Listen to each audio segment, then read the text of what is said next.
ஒரு பங்கு, தொழு உரம் ஒரு பங்கு. தொழு உரம் இல்லைன்னா மக்கிய குப்பை இருந்தால் போதுங்க. பூச்சி தாக்குதல் அவ்வளவா இருக்காதுங்க. இதுக்கு தேவையான உரம்னு பார்த்துட்டிங்கன்னா மண்புழு உரம் இருந்தால் போதுங்க. வாரம் ஒரு முறை ஒரு கைப்பிடி அளவு மண்புழு உரம் கொடுத்தா போதுங்க.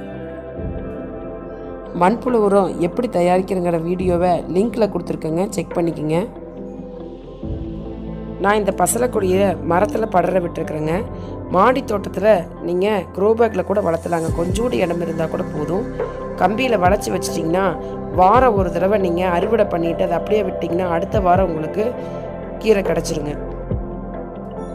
பசலைக்கீரையில் இன்னொரு வகையான பச்சை பசலைக்கீரை பற்றி வீடியோ போட்டிருக்குறேங்க. அதோட லிங்க் கொடுத்துருக்கேன், செக் பண்ணி பார்த்துட்டு கமெண்ட் பண்ணுங்கள். இந்த பசலைக்கீரையில் பார்த்துட்டிங்கன்னா ஒரு மண் வாசனை மாதிரி அடிக்குங்க. அதை நல்லா தண்ணியில் கழுவிட்டிங்கன்னா போயிருங்க. இந்த கீரையை வச்சு சில டிப்ஸ்லாம் நான் சொல்கிறேன், நீங்கள் ட்ரை பண்ணி பாருங்கள்.